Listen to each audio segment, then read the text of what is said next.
어느 사업가가 하나님의 영광을 위해 사업의 번창을 기대했습니다. 자기 사업이 잘 된다면 오직 주님을 위해 마음껏 드리려고 했습니다. 그런데 오히려 사업이 더 어려워지더니 결국 사업을 접게 되었습니다. 그 사업가는 몹시 실망했습니다. 그리고 하나님께 원망했습니다. 주님을 위해 사업을 시작했는데 왜 저를 이렇게 비참하게 되도록 내버려 두십니까? 그러던 중에 그의 마음에 하나님의 뜻을 깨닫게 되는 순간이 왔습니다. 하나님의 마음이 막 느껴진 거예요. 사랑하는 자야, 정말 내 영광을 위해 사업을 하려면 내가 기뻐하는 방식으로 일을 해야지.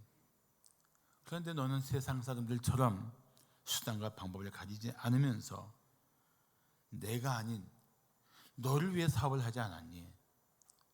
그런 하나님의 뜻을 깨닫게 된 것입니다.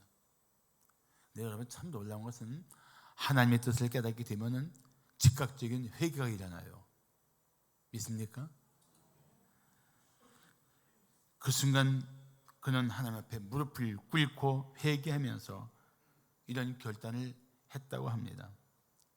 주님, 이제부터는 흥하든지 망하든지 오직 주님의 진리를, 하나님의 진리를 따라 살겠습니다. 오늘 본문에 나오는 다윗의 이야기도 마찬가지입니다. 하나님을 기쁘시게 할 목적으로 시작한 거창한 행사가 하나님의 진노를 받는 비극적인 현장이 되었습니다.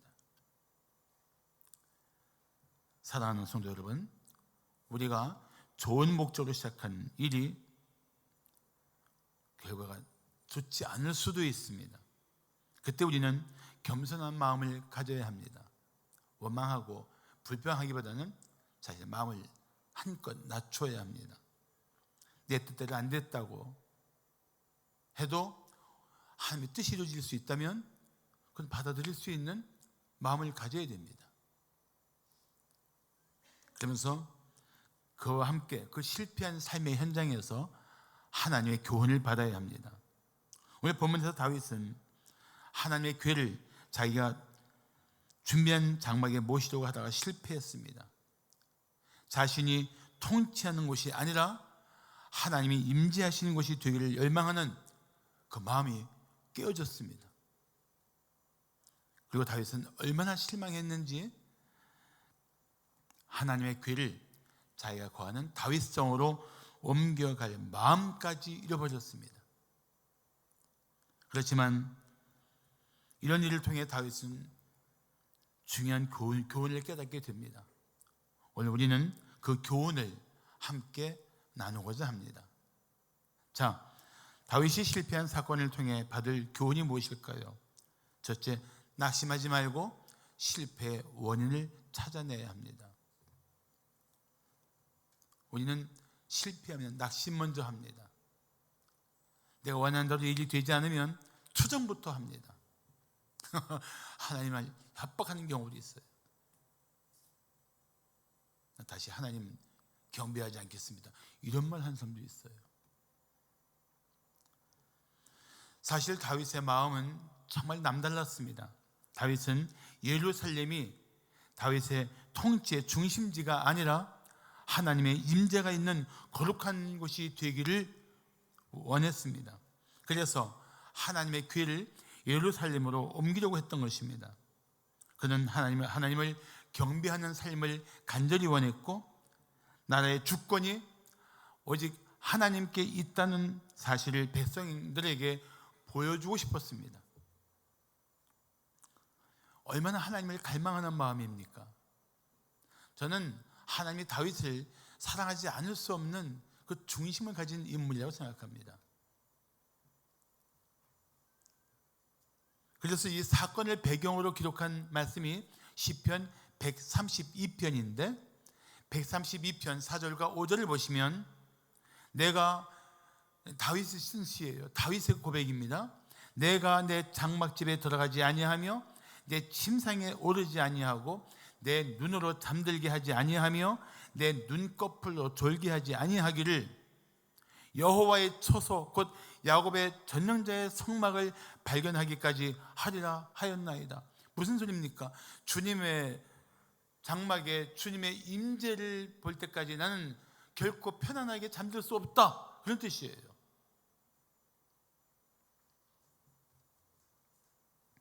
다윗의 간절한 소원은 하나님께서 임재하실 거룩한 곳을 만들고 그래서 하나님의 교회를 모시고 하나님을 경배하는 것입니다. 하나님이 기뻐하실 일 아니겠습니까? 그런데 그런 열정을 가진 다윗이 하나님의 교회를 옮기려다가 실패합니다. 이 사건은 다윗에게 정말 큰 충격을 주었습니다. 그가 얼마나 상심했는지, 자 9절과 10절을 보십시오. 다윗이 그날에 여호와를 두려워하여 이르되 여호와의 교회가 어찌 내게로 오리요. 그 마음이 무척 상한 거예요. 에이, 그렇지, 내가 무슨 여호와의 교회를 모실 수 있겠어. 그 거룩한 하나님의 교회가 어찌 나 같은 자에게 오겠어. 이렇게 지금 낙담해서 하는 소리예요. 그래서 뭐라고 계속합니까? 다윗이 여호와의 교회를 옮겨 다윗성 자기에게로 미어가기를 즐겨하지 아니하고, 그렇게 원했던 그 일들을 이제는 즐겁게 생각하지 않은 거예요. 이게 낙심한 표현입니다. 크게 실망했다는 거예요. 그러면서 가드 사람은 레위인들이 사는 그런 지역인데 결국 레위인인 오벳 에돔의 집으로 이제 옮겨갑니다. 다윗도 우리가 똑같은 마음을 가진 것입니다. 우리도 하나님 위해 살려고 했다가 실패하면 마음이 상해서 이런 생각을 합니다. 내가 무슨 하나님의 일을 한다고. 또는 이런 말을 합니다. 하나님이 나 같은 사람을 기뻐하시지 않는 것 같아. 그 다 실망하고 낙심해서 하는 말입니다. 근데 과연 그럴까요? 절대 아닙니다. 하나님은 우리 한 명 한 명을 그 이름을 불러가시며 끔찍하게 사랑하십니다. 믿습니까? 하나님은 정말 여러분 이름 하나하나 불러가면서 그 존재를 너무너무 사랑하세요. 그리고 하나님의 일을 하겠다는 그 중심을 하나님은 정말 귀하게 여기십니다. 그렇지만 문제는 우리에게 있는 거예요. 그 일이 하나님을 기쁘시게 하는 일인지 아니면 자기 만족을 위한 것인지 우리가 잘 분별해야 합니다. 그리고 더 중요한 사실이 있습니다. 하나님을 경배하는 사람은 그 삶의 과정에서도 하나님의 말씀을 따라 살아야 합니다. 사울 왕이 하나님의 뜻을 저버리고 자기 생각대로 하나님께 제사하다가 사무엘에게 무서운 책망을 듣습니다. 자, 보십시오. 여호와께서 번제와 다른 제사를 그의 목소리를 청종하는 것을 좋아하심같이 좋아하시겠나이까? 순종이 제사보다 낫고 듣는 것이 수량의 기름보다 낫습니다. 무슨 책망이에요? 그렇습니다. 하나님이 기뻐하실 일이라도 하나님의 뜻을 따라서 살아야 합니다. 세상은 목적이 좋다는 이유로 수단과 방법을 가리지 않습니다. 그렇지만 우리는 오직 선한 목적에 합당한 삶의 방식을 택해야 합니다. 만약에 그런 하나님을 높이고자 하는 마음을 가지고 시작한 일인데도 불구하고 실패했다면 무엇보다 하나님의 말씀으로 자신을 먼저 살펴야 합니다. 그리고 기도하면서 성령의 세미한 음성에 귀를 기울이십시오. 그러면 하나님은 당신이 실패했던 문제를 극복하고 일어나도록 도와주실 것입니다. 그리고 다시 성공의 기쁨으로 주님을 경배하게 하실 것입니다. 할렐루야. 자, 다윗이 실패한 사건을 통해 받을 교훈이 무엇일까요? 둘째, 방심하지 말고 하나님의 경고를 경청해야 합니다. 자, 오늘 2절에 보시면 바알의 유다라는 지명이 나옵니다.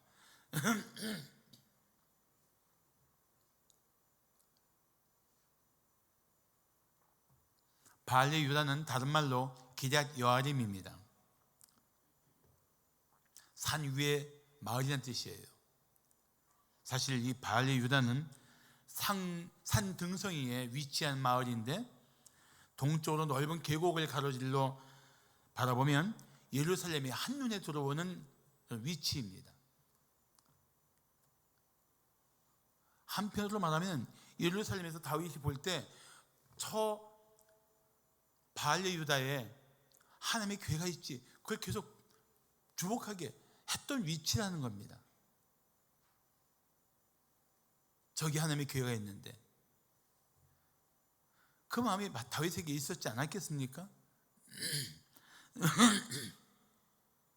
그래서 다윗은 그곳에 있는 하나님의 교회를 메워오려고 수레도 새로 만들고 무려 3만 명을 동원한 데다가 수레 앞에는 여러 가지 악기를 연주하면서 완전히 큰 축제를 벌였습니다.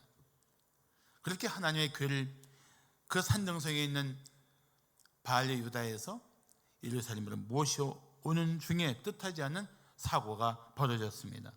낙원의 타작마당에 이르렀을 때 갑자기 수레를 끌던 소들이 날뛰기 시작했습니다.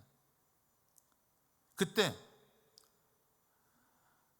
아벤나답 제사장의 아들이 둘이 있었는데 아히오는 앞에서 수레를 끌고 우산을 옆에 있었다가 그 날뛰는 통에 혹시 괴가 떨어질까 봐 그냥 손을 딱 댄고 간 거예요.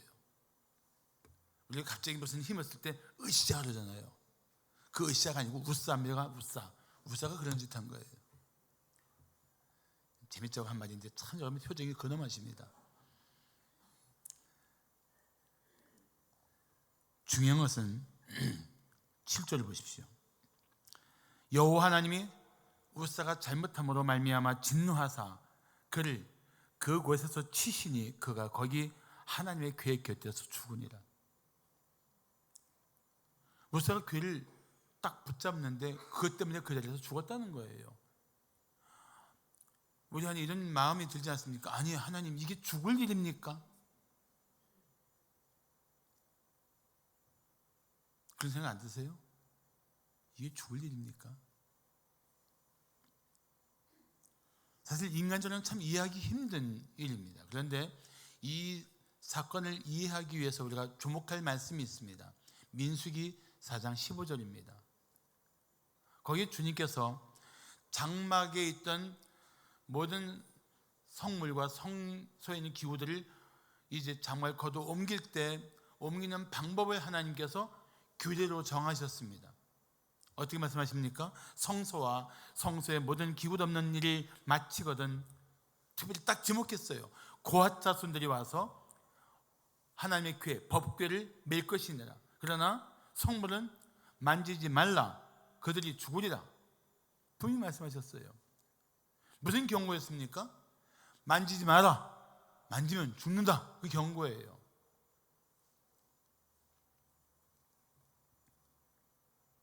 그렇다면 만지지 말아야 합니다. 우리는 하나님의 명령을 어기는 일을 너무 쉽게 생각합니다.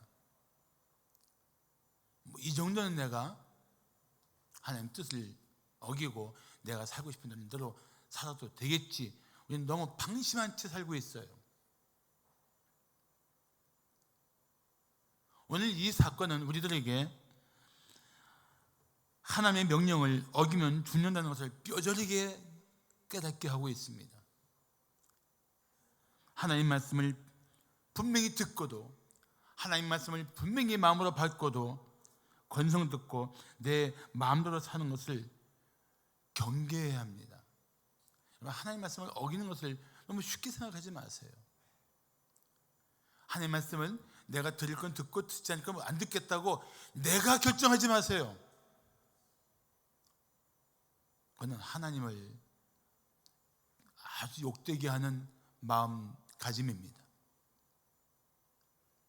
하나님 말씀은 무슨 말씀을 하시든 내 전 존재를 다해서 전적으로 아멘 하고 받아들이고 그 말씀을 지켜야 하는 거예요. 그게 하나님 말씀의 권위입니다. 그렇게 하시기를 축복합니다. 할렐루야. 한번 좌우에 있는 분들하고 이렇게 인사합시다. 하나님 말씀을 절대적으로 순종합시다. 시작.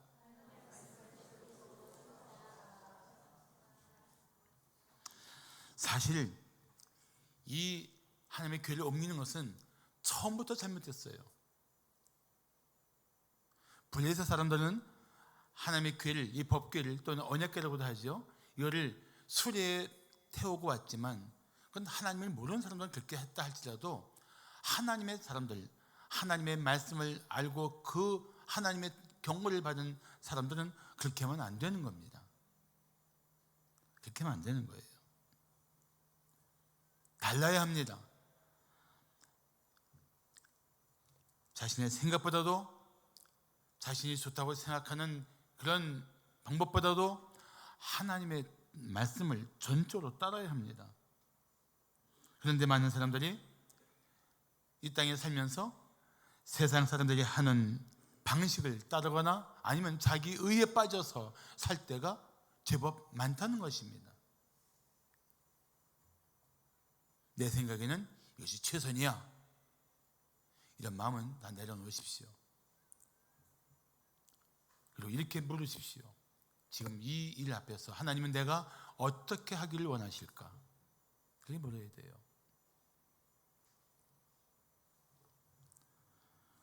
어떤 사람이 이렇게 물어볼 수 있을 겁니다. 저도 그렇게 물었으니까. 그럼 만약에 하나님의 교회가 떨어지면 어떻게 합니까? 그래서 제가 오늘 본문과 함께 이 말씀을 다시 반복해서 기록한 역대상 13장과 15장까지 다 읽어보는데 그 어디에도 교회가 떨어질 뻔했다는 말씀은 없어요. 소는 날뛰고 수레는 중심을 잃었지만 그런 말은 없습니다. 여기는 우사가 자기 생각대로 판단하고 자기가 결정하고 자기가 행동한 거예요. 하나님의 말씀이 아니라 자기 생각과 자기가 판단하고 자기가 결정한 거예요. 하나님의 말씀과 상관없이 살았다는 것입니다. 내가 법궤를 지켜야지. 그거는 하나님의 권세, 하나님의 권위를 자기가 조종하려는 불순한 태도와 다를 바가 없습니다. 사실 우사는 그 아비나답의 집에서 하나님의 교회가 수십 년이 있었으니까 자기 나름대로 어떤 우월감을 가지고 있었을 수 있습니다. 근데 이런 우월감은 항상 영적 교만의 어떤 실마리가 됩니다. 그럼 문제의 뿌리가 됩니다. 다시 한번 생각해 볼까요? 이게 죽을 일이냐? 그렇습니다. 하나님의 명령을 거역하는 것은 사실 죽을 일입니다. 이것은 영적 긴장감을 줍니다. 이제부터 내가 하나님의 말씀을 거역하고 내 마음대로 살면 안 되겠구나. 이런 마음이 여러분의 마음속에 다시 뿌리 내리길 축복합니다. 절대 안 되는 거예요. 사랑하는 성도 여러분, 오늘부터 하나님을 위해 살기를 더 힘쓰십시오. 다만 자신의 생각이나 세상적인 방식을 따르지 말고 오직 하나님의 뜻을 따라 살기를 힘쓰십시오. 그러면 더 큰 은혜가, 더 놀라운 하나님의 역사를 경험하게 될 것입니다. 마지막으로 다윗이 실패한 사건을 통해 받을 교훈이 무엇일까요? 셋째, 포기하지 말고 하나님의 임재를 갈망해야 합니다. 포기하지 말고 하나님의 임재를 갈망해야 돼요. 실패한 순간 다윗은 어떻게 했습니까? 내가 무슨 하나님의 교회를 모신다고, 에휴, 모시고 싶지 않아. 그렇게 했다는 거예요. 뭐 한 겁니까? 잠시 포기했어요. 잠시입니다. 잠시. 전에 한번 인터넷에서 옳은 글을 읽어봤는데 이런 재밌는 글이 있었습니다. 지하철 안에서 장사하는 사람이 물건을 열심히 설명했는데 아무도 사지 않았습니다. 그런데 그 판매원은 물건을 다시 가방에 넣으면서 이렇게 말을 했습니다. 하나도 안 팔려서 제가 포기할까요? 아닙니다. 저는 다음 칸으로 갑니다. 그래서 그 칸에 있던 사람들이 막 웃었다는 그런 글입니다. 여러분, 살다 보면 결코 포기할 수 없는 일이 있습니다. 포기해서 안 될 일이 있습니다. 특별히 우리는 하나님과의 관계에서는 더 그런 결단이 필요합니다. 비록 하나님의 뜻대로 사는 일을 실패했을지라도 하나님을 높이고 하나님의 영광을 위해 사는 일은 결코 포기하면 안 됩니다. 이때 아멘 하는 거예요. 참 이게 엎드려 잘 받는다는 게 참 그런 것 같아요. 그죠?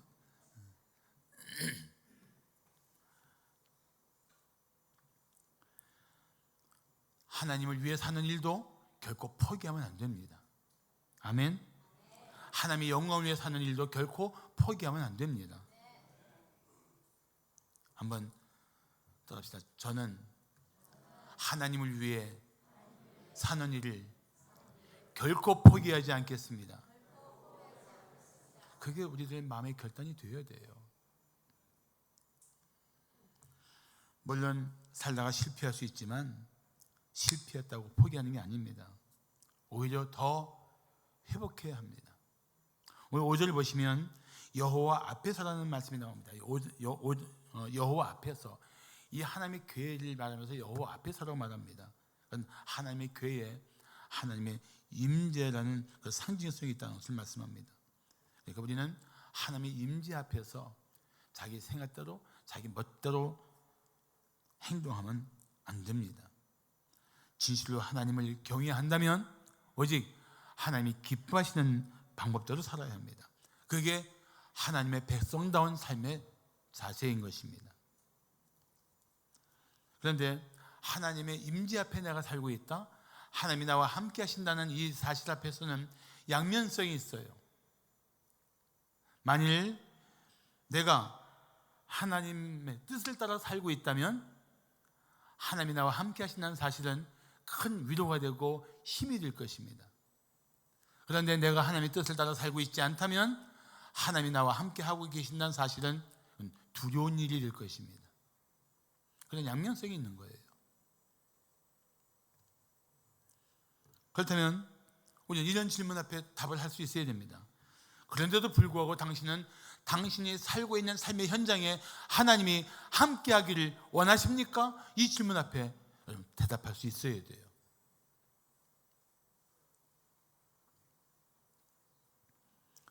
다윗은 잠시 낙심했지만 하나님의 귀를 모시고 싶은 마음을 그는 포기할 수 없었습니다. 그만큼 하나님을 경배하는 마음이 다윗의 마음에 가득했던 것이고 그만큼 강렬했던 것입니다. 사실 다윗을 보면서 우리도 스스로 물어야 될 게 있어요. 나도 다윗과 같은 마음으로 하나님의 임재를 갈망하고 있는가? 나도 다윗처럼 내 삶의 자리에 하나님이 함께 하시기를 그렇게 사모하고 있는가? 한번 물어볼 필요가 있다고 생각해요. 다윗은 그런 면에서 우리에게 좋은 하나의 메시지가 되고 있는 분입니다. 결국 다윗은 다시 하나님의 귀를 모시려고 장막을 마련했습니다. 그리고 다윗은 그 당시 제사장 사독과 레위 사람들을 불러서 이렇게 말합니다. 전에는 너희가 매지 아니하였으므로 우리 하나님 여호와께서 우리를 찢으셨으니, 치셨다는 뜻이에요. 이는 하나님이 우리를 치신 이유는 우리가 규례대로 그에게 구하지 아니하였습니다. 매다, 여러분 법궤, 하나님의 궤는 술에 실린 게 아니고 그 궤 네 구덩이에 이 고리가 있는데 조각목에다 금을 입힌 채를 딱 끼워서 양쪽에 어깨에 메고 옮기게 되어 있는 거니까 매야 되는 거예요.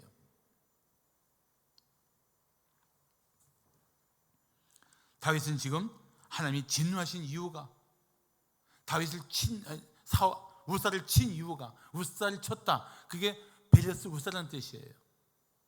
베레스고스의 뜻이 그겁니다.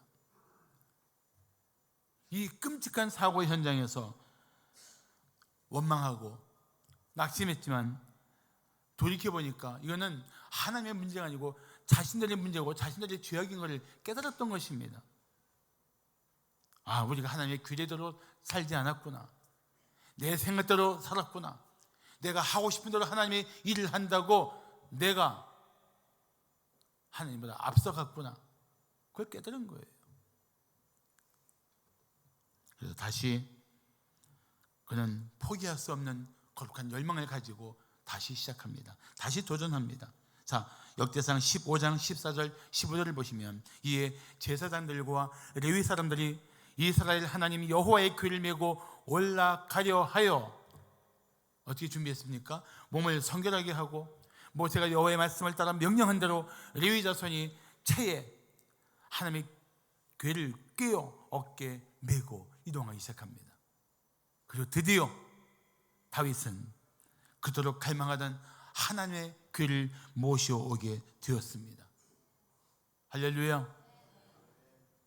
사실 이 다음에 읽어보면 알겠지만 다윗은 너무 기뻐서 덩실덩실 춤을 춥니다.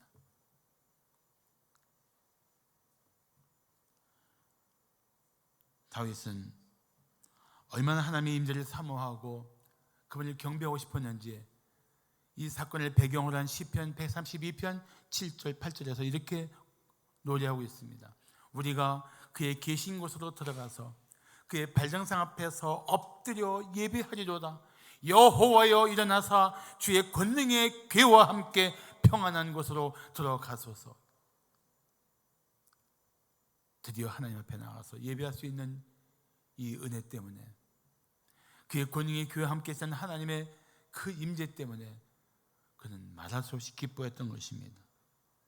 하나님의 임재를 갈망하며 그 하나님이 함께 하시는 이 삶을 결코 포기할 수 없었던 사람, 그 이름이 다윗입니다. 이제는 우리가 그런 삶을 갈망해야 합니다. 비록 우리가 한때 하나님의 뜻대로 살지 못했을지라도 이제는 하나님의 임재를 사모해야 합니다. 그리고 주님께 더 가까이 나가는 영적 순례자가 되기를 축복합니다. 할렐루야.